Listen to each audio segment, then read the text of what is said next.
نحمده نحمده ونصلي ونسلم على رسوله الكريم أما بعد فأعوذ بالله من الشيطان الرجيم بسم الله الرحمن الرحيم قل إن صلاتي ونسكي ومحياي ومماتي لله رب العالمين وقال الله تبارك وتعالى في المقام الآخر لن ينال الله لحومها ولا دماؤها ولكن يناله التقوى منكم صدق اللہ العظیم قال اللہ تبارک و تعالی فی شان حبیبہ ان اللہ وملائکتہ یصلون علی النبی یا ایہا الذین آمنوا صلوا علیہ وسلموا تسلیما۔ درود پاک۔ الصلاة والسلام علیک یا سیدی یا رسول اللہ وعلی آلک واصحابک یا سیدی یا حبیب اللہ۔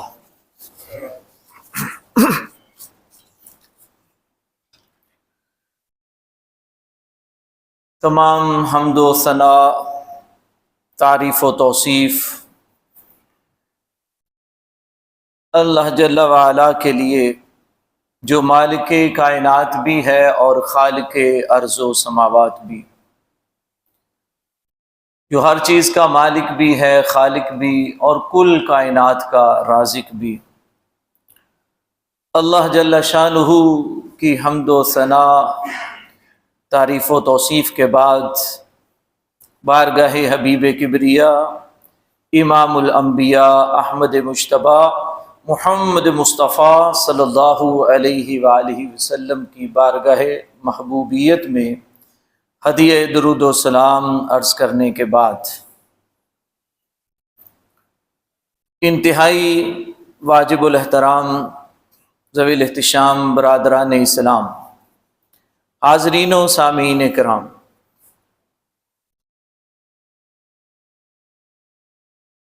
اللہ تعالیٰ نے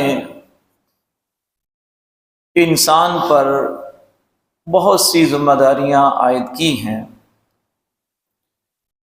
اور اگر دیکھا جائے تو دو لحاظ سے خصوصی طور پر انسان بڑا پابند ہے، اور بالخصوص بندہ مومن اس کو پابند ہونا بھی چاہیے۔ اور وہ دو طرح کی چیزیں کون سی ہیں؟ ایک ہے انسان کی جان اور دوسرا انسان کا مال،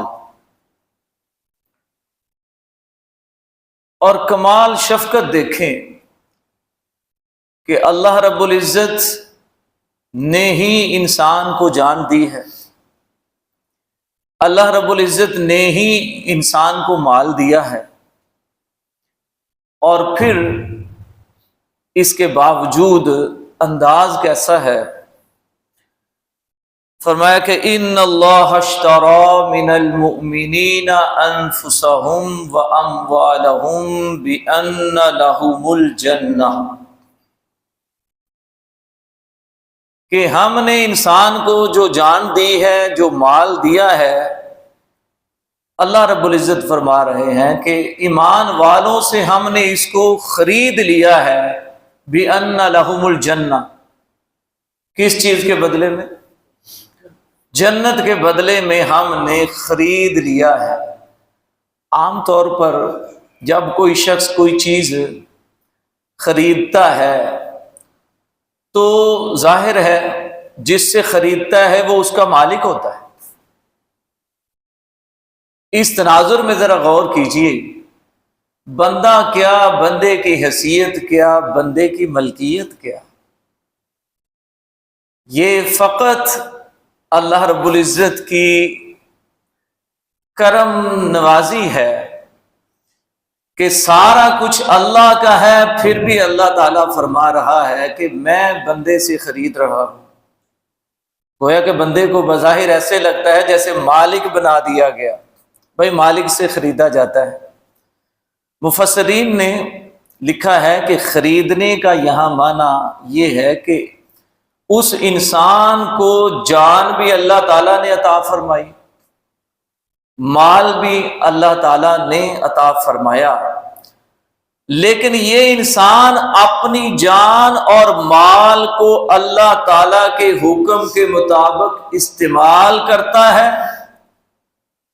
جہاں اللہ رب العزت نے فرمایا کہ یہاں جان استعمال کرنی ہے، جانی احکامات جو ہیں اس کی میں مثالیں بھی ابھی عرض کروں گا، وہاں وہ جان کے لحاظ سے قربان ہونے کے لیے تیار ہو جاتا ہے، جانی جو احکامات ہیں اس پر بدنی احکامات ہیں ان کی تعمیل کے لیے تیار ہو جاتا ہے۔ اور کہیں اللہ تعالیٰ فرماتے ہیں کہ اس انسان کو یہ مال جو ہم نے دیا ہے یہ قربان کرے، تو یہ مال قربان کرنا کہلاتا ہے۔ تو گویا کہ بندے کے پاس سب کچھ رہتا ہے، بدلے میں جنت کا وعدہ بھی ہو گیا ہے۔ ہوتا تو یہ ہے جیسا میں نے شروع میں عرض کیا کہ جس سے خریدا جاتا ہے پھر وہ اس کا اختیار نہیں رکھتا، لیکن کمال شفقت دیکھیں کہ اللہ نے خرید بھی لیا اور اختیار بھی بندوں کو ہی دے رکھا ہے، اور بدلے میں جنت کا اعلان بھی کر دیا ہے۔ کتنی گہری بات ہے۔ مفسرین نے اس کا مفہوم جو عرض کیا میں وہی عرض کر رہا ہوں آپ کے سامنے۔ مطلب یہ ہے کہ بندہ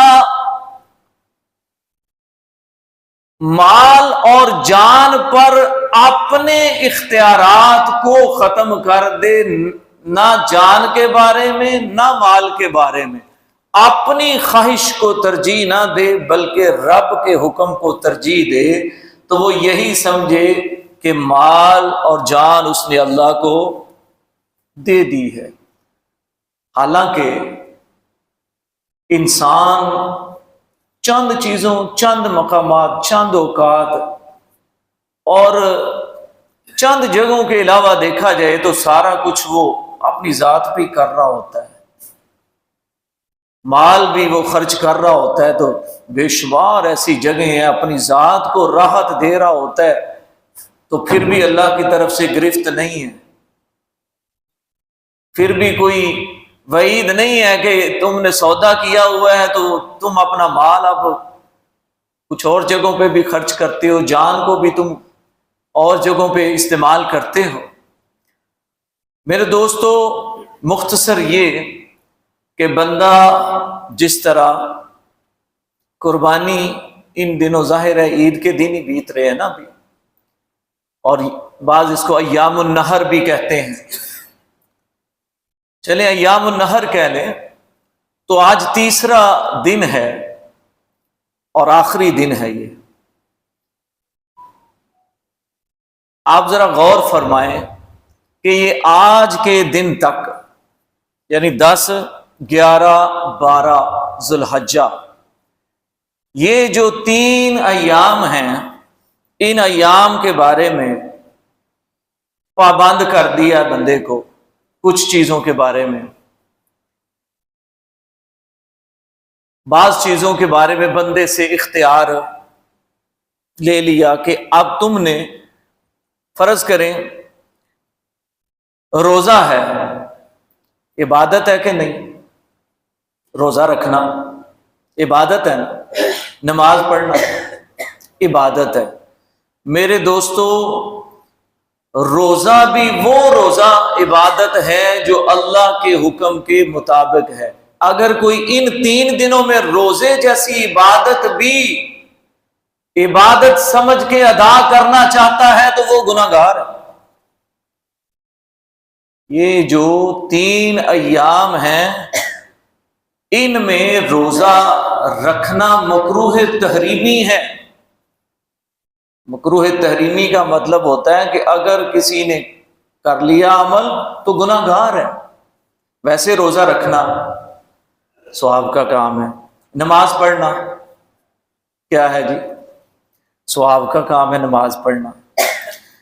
لیکن اس کے بارے میں بھی فرما دیا کہ عند الطلوع، عند الغروب و عند الاستواء، 3 اوقات ایسے ہیں کہ ان میں اگر کوئی بندہ نماز پڑھنا چاہے گا تو گناہ گار ہوگا. کون سے اوقات؟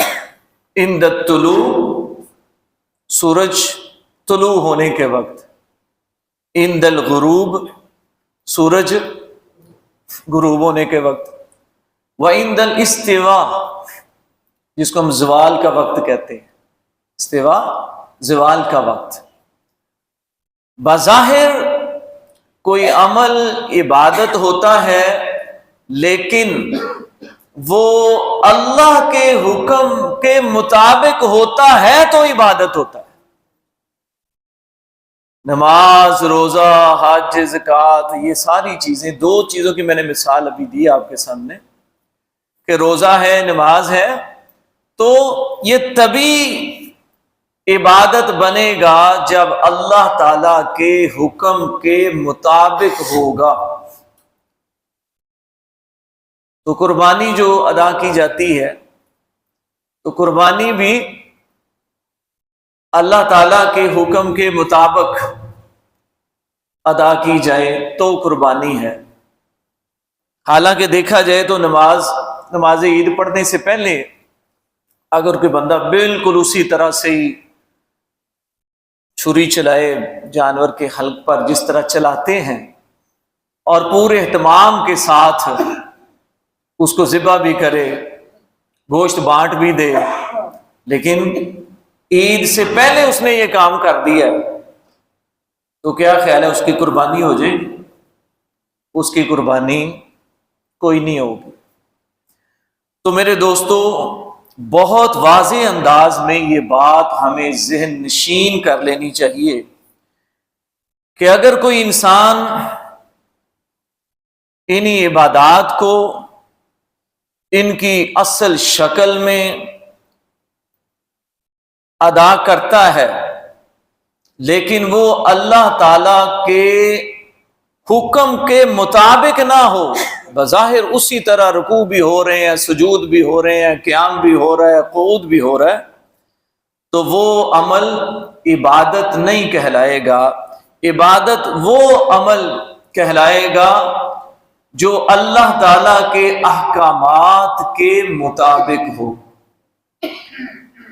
اب قربانی کا معاملہ اللہ تعالیٰ کی توفیق سے جس چیز کو استطاعت تھی اس نے کوشش کی، اللہ تعالیٰ سب کی قربانیوں کو قبول فرمائے. اب اس میں بھی ترتیب کیا ہے کہ فَصَلِّ لِرَبِّكَ وَانْحَرْ، نماز پڑھو اور قربانی ادا کرو. تو ایک بندہ نماز کا انکار کر دے اور قربانی کرنا چاہے تو اس کی قربانی قابل قبول نہیں ہے. ہمیں اس لحاظ سے شریعت مطہرہ کے مزاج کو اچھی طرح سے سمجھنے کی ضرورت ہے. گویا کہ یہ چیزیں اللہ تعالیٰ کی امانت ہے، مال ہے ہمارے پاس، جان ہے، یہ کیا ہے؟ اللہ تعالیٰ کی طرف سے ہمارے پاس امانت ہے، اور ہمیں اس کو اللہ تعالیٰ کے احکامات کے مطابق ہی خرچ کرنا ہے یا اس کا استعمال کرنا ہے،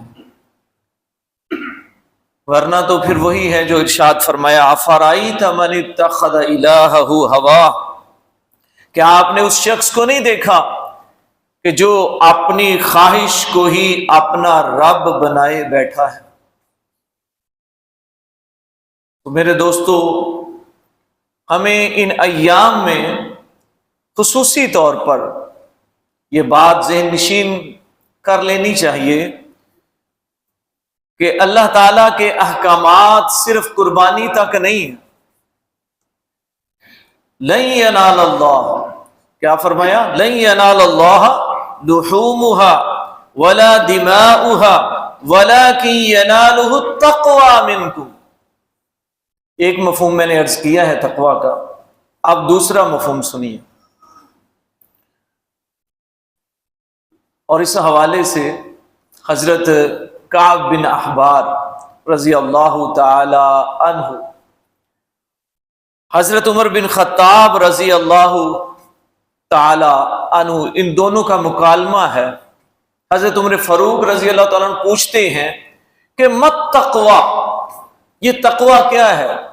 پہلے تو بھئی ہمیں ذہن نشین کرنی چاہیے یہ بات کہ ہر عبادت کا مقصد اور فلسفہ کیا ہے؟ تقوی کا حصول، اللہ تعالیٰ کی رضا حاصل کرنا، یعنی اللہ تعالیٰ کے احکامات کے مطابق چلنا، یہ تقوی ہے. اور میں نے مثالوں سے عرض کیا کہ بظاہر جو عبادات والے کام ہیں وہ بھی اگر اپنی مرضی سے کرے تو وہ بھی تقوی کے خلاف ہے. تقوی کا مطلب یہ ہے کہ بندہ اپنی مرضی کو قربان کر دے، اپنی مرضی کے گلے پہ، مرضی سمجھ لیں کہ ایک مجسم چیز ہے، اس کے گلے پہ چھری چلانا، یہ تقوی ہے. بندے کی اپنی مرضی کی کوئی حیثیت نہ ہو، کوئی اختیار بندے کو نہ ہو. بندہ مومن کہلاتا ہی وہ ہے جس کی اپنی مرضی ہوتی نہیں، جس کا اپنا ارادہ کوئی نہیں ہوتا، بلکہ وما تشاءون الا ان یشاء اللہ رب العالمین. اللہ کے بندوں کی، بندہ مومن کی شان اور پہچان یہ ہے کہ وہ وہی چاہتے ہیں جو ان کا رب چاہ رہا ہوتا ہے، ان کی اپنی چاہت کوئی نہیں ہوتی. سر تسلیم خم کر دینا، تو یہ اصل میں قربانی تو ایک پریکٹس ہے،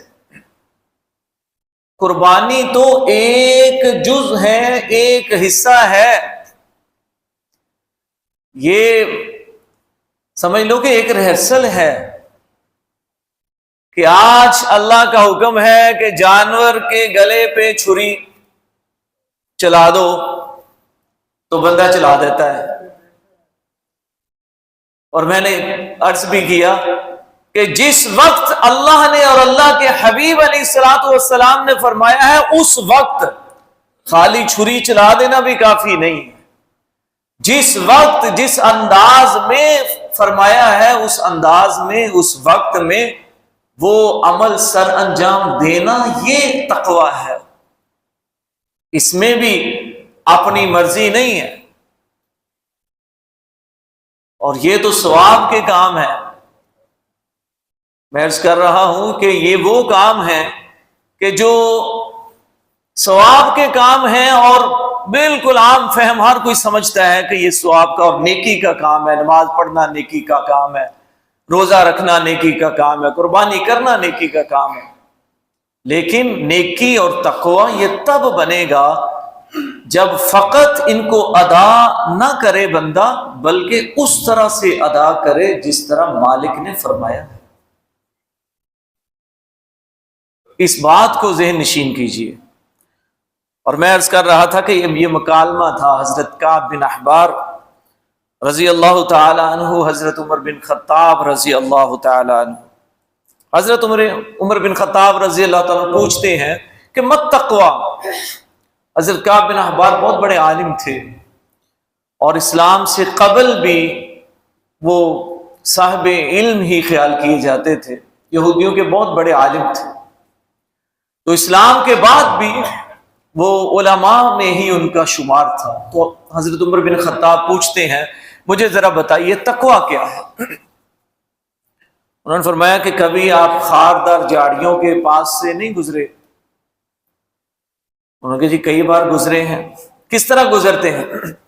کہتے جی اپنے دامن کو سمیٹتے ہوئے، بچاتے ہوئے میں گزر جاتا ہوں کہ کہیں کسی کانٹے سے میرا دامن جو ہے تار تار نہ ہو جائے، میرے دامن کو نقصان نہ پہنچے. اپنے دامن کو کانٹوں سے بچاتے ہوئے گزر جاتا ہوں. اور میں ہاد تقوی، یہی تو تقوی ہے کہ بندہ اللہ کی نافرمانیوں کے جو رستے ہیں ان سے اپنے آپ کو بچاتے ہوئے گزر جائے. جس کام سے اللہ نے منع کیا ہوا ہے، جس چیز سے روکا ہوا ہے، اس سے رکتے ہوئے اپنے دامن کو بچاتے ہوئے زندگی گزارنا، یہی تقوی ہے. تو میرے دوستو، قربانی کے حوالے سے اللہ رب العزت نے اسی چیز کو بیان فرمایا ہے کہ لن ینال اللہ لحومها ولا دماؤها ولكن يناله التقوى منكم. فرمایا کہ اللہ تعالیٰ کو ان جانوروں کا گوشت اور ان کا خون کوئی نہیں پہنچتا، اور نہ ہی مطلوب ہے، اور نہ ہی اللہ یہ چاہتا ہے کہ بس جانور ذبح کر دو، ان کا خون نکلے تو مجھے بڑی خوشی ہوتی ہے، ان کا گوشت بوٹیاں ان کو بنا دو تو مجھے بڑی خوشی ہوتی ہے، میں بندے سے راضی ہوتا ہوں. ایسی بات نہیں. ایک آیت اور میرے ذہن میں آ گئی کہ یہ سارا کچھ کرنے کے بعد تو اللہ نے وہ جو ذبح کرنے والا ہوتا ہے، جس کے ذمہ قربانی ہوتی ہے، سنت تو یہی ہے نا کہ وہ بندہ خود ذبح کرے، لیکن ظاہر ہے آج کل حالات کچھ مختلف ہیں. تو اس میں قربانی کرنے والے کو سب سے پہلے کہا جا رہا تھا فَكُلُوا مِنْهَا وَأَطْعِمُوا الْقَانِعَ وَالْمُعْتَرَّ، یہ جو تم نے قربانی کی ہے نا، اس میں سے کھاؤ. پہلے قربانی کرنے والے کا تذکرہ اللہ نے فرمایا ہے. جو قربانی کر رہا ہے اس کو کہا اس میں سے کھاؤ. کیسی شفقت ہے، کیسا انداز ہے.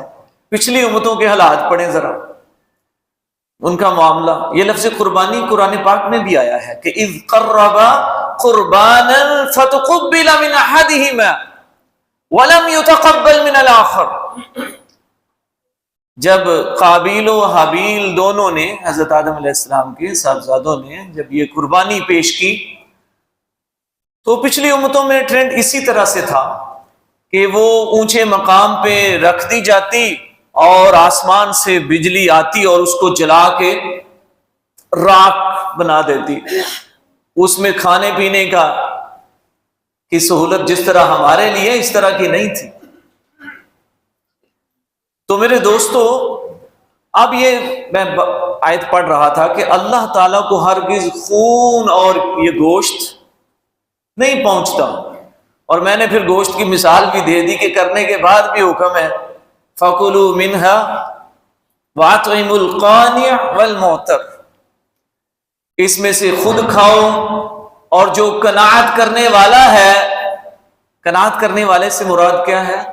سفید پوش طبقہ، جو ضرورت مند ہونے کے باوجود جا کے لائنوں میں نہ لگے. جس طرح آج کا رواج ہے نا کہ جس نے قربانی کرنی ہوتی ہے تو لوگ پہلے سے وہاں پہ بہت زیادہ رش پڑ جاتا ہے، اور ایک قطاریں پھر وہ صاحب قربانی کہتا ہے بھائی وہ لائن بنا لو، تو جو لائن میں آ جاتا ہے اس کو پھر آہستہ آہستہ کر کے، ظاہر ہے کوئی ڈسپلن تو بنانا ہوتا ہے نا. لیکن فرمایا کہ فَكُلُوا مِنْهَا وَأَطْعِمُوا الْقَانِعَ وَالْمُعْتَرَّ، خود بھی اس میں سے کھاؤ اور اس کو کھلاؤ جو قناعت کرنے والا ہے. اچھا، اس میں ان کا تذکرہ نہیں ہے کہ یہ جو خود آ کے دروازے پہ شور شرابہ کرتے ہیں، اگرچہ ان کو بھی دینا باعث ثواب ہی ہے، منع نہیں ہے کہ ان کو دینا گناہ ہے، لیکن قرآن پاک کی ترتیب یہ ہے کہ فَكُلُوا مِنْهَا وَأَطْعِمُوا الْقَانِعَ وَالْمُعْتَرَّ، خود کھاؤ اور جو قناعت کر کے آرام سے گھر میں بیٹھے ہوئے ہیں اور کسی کے سامنے سوال کرنے کے لیے اپنے ہاتھ کو نہیں پھیلاتے، کوئی مطالبہ نہیں کرتے، دوسرا تذکرہ ان کا آیا ہے. اور پھر اس کے بعد ہے والمعتر، ضرورت مند فقیر. تو اب یہ سارا کچھ تو قربانی کا معاملہ یہ تو انسانوں کے لیے ہی ہے. اللہ نے تو اپنا اس میں کوئی نہیں کہا کہ چلو 3 حصے بناؤ، ایک حصہ ادھر بجواؤ، میرے پاس بجواؤ. اللہ تعالیٰ نے تو اپنا کوئی تذکرہ ایسا نہیں کیا. فرمایا کہ لن ینال اللہ، یہ تو ایسے ہی محسوس ہو رہا ہے کہ وہ بندوں کی خدمت کرنے کو، اللہ اصل میں جو تھوڑی بہت سمجھ آتی ہے بات کی، وہ یہ حقیقت تو اللہ ہی جانے، بندے نے تو اپنی بساط کے مطابق بات کرنی ہے نا. اصل میں اللہ یہ چاہتا ہے کہ میرے بندے میرے بندوں کی خدمت میں لگے رہیں، میرے بندے میری رضا کی خاطر میرے بندوں کی خدمت میں لگے رہیں. قربانی کا فلسفہ آپ یوں بھی سمجھ سکتے ہیں. اور پھر فرمایا کہ وَلَٰكِن يَنَالُهُ التَّقْوَىٰ مِنكُمْ، اور اللہ کو اگر کوئی چیز پہنچتی ہے تو کون سی پہنچتی ہے؟ تقویٰ منکم. اب تقویٰ کیا ہے؟ تقویٰ کسے کہتے ہیں؟ میں ایک مثال سے اور ایک حدیث کے حوالہ سے آپ کو پہلے عرض کر چکا ہوں کہ یعنی انسان اللہ تعالیٰ کی نافرمانیوں سے اپنے دامن کو بچاتے ہوئے زندگی گزارے. اور اس میں نیت کا بڑا عمل دخل ہے. یہ جو قربانیوں کا اہتمام ہوا، اللہ تعالیٰ ہماری نیتوں میں مزید ہمیں اخلاص عطا فرمائے. اور ظاہر ہے کوئی بھی عبادت ہے جب تک اس میں نیت کی درستی نہیں ہے وہ عبادت قابل قبول نہیں ہے. اللہ کے حبیب صلی اللہ علیہ وآلہ وسلم نے اسی حوالے سے فرمایا کہ نیت المؤمن، اور ایک روایت میں ہے نیت المرء خیر من عملی، بندے کی جو نیت ہوتی ہے اس کے عمل سے بہتر ہوتی ہے.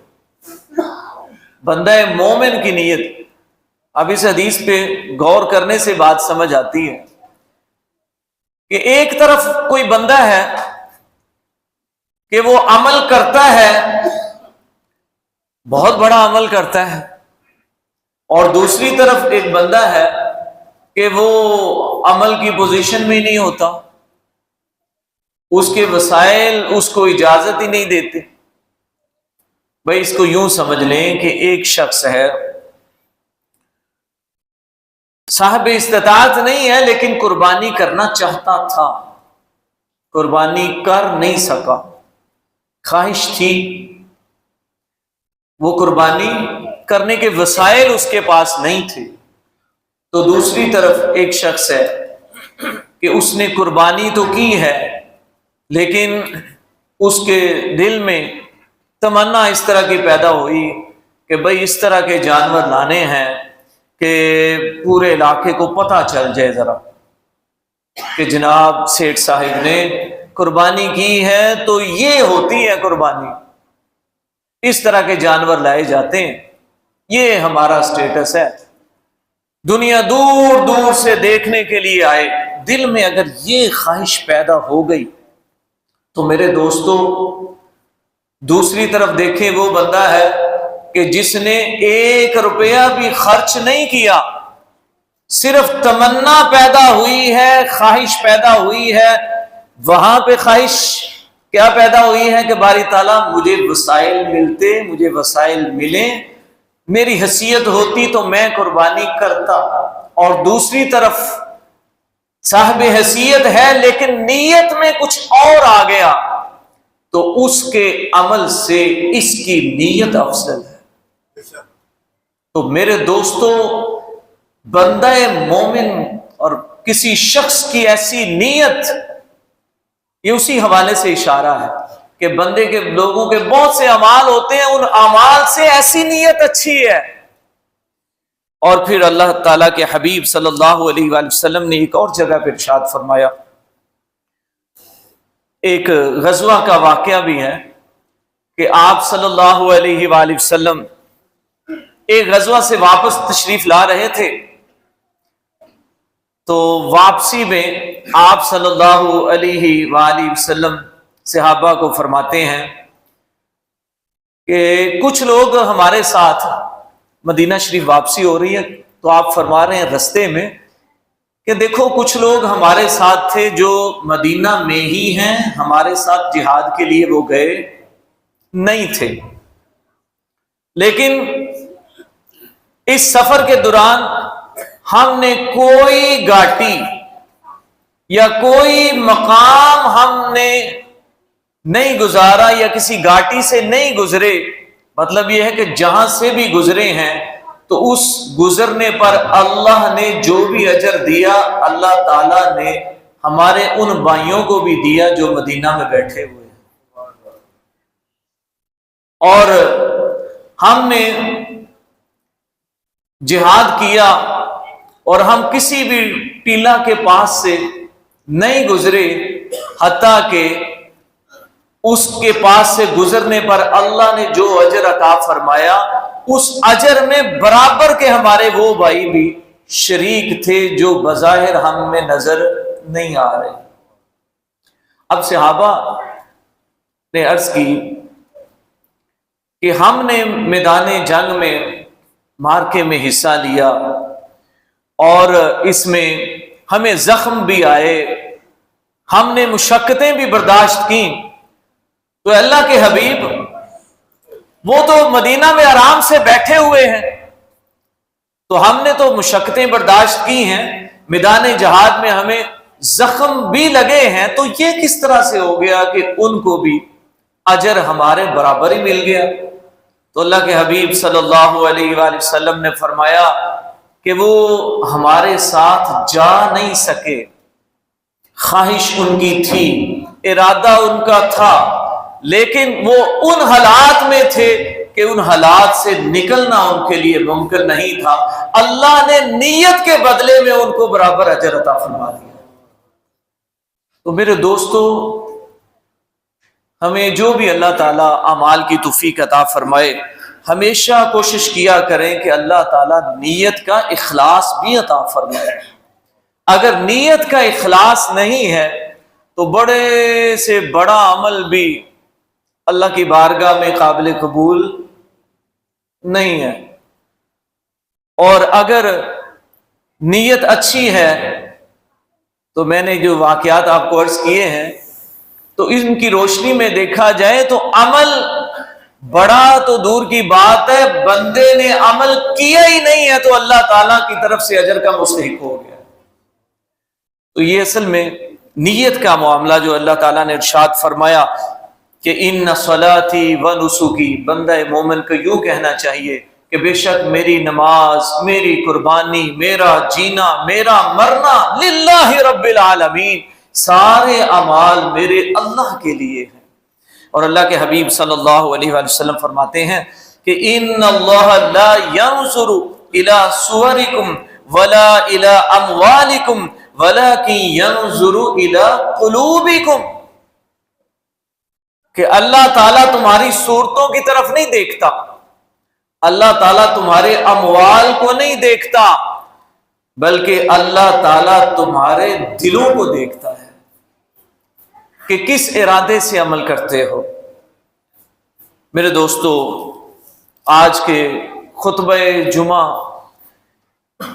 کے پیغام کو اگر ہم ذہن نشین کر لیں تو پیغام یہی ہے کہ انسان اور بالخصوص بندہ مومن ہر موقع پر, یہ تو قربانی کا موقع ہے نا, یہ تو ایک اس کی جھلک ہے بندے کی کہ بندہ اپنے رب کی مانتا ہے, یہ ایک اس کی جھلک ہے. لیکن حقیقت میں یہ ہے کہ بندہ مومن کا مزاج یہ ہونا چاہیے کہ زندگی کے ہر موقع پر ہمیشہ بندہ مومن جانی طور پر کوئی عمل کرنا ہو, جان استعمال کرنے کا وقت ہو, مال خرچ کرنے کا وقت ہو, کبھی اپنی خواہش کو اہمیت نہ دے بلکہ اپنی ہر خواہش پر اپنے رب کے حکم کو اہمیت دے. یہ ہے اصل میں فلسفہ قربانی. اللہ تعالی ہمیں دین متین کا فہم عطا فرمائے اور قربانی کا یہ جو حقیقی مقصد ہے اپنی رضا والا ہمیں اس تک بھی پہنچنے کی توفیق نصیب فرمائے.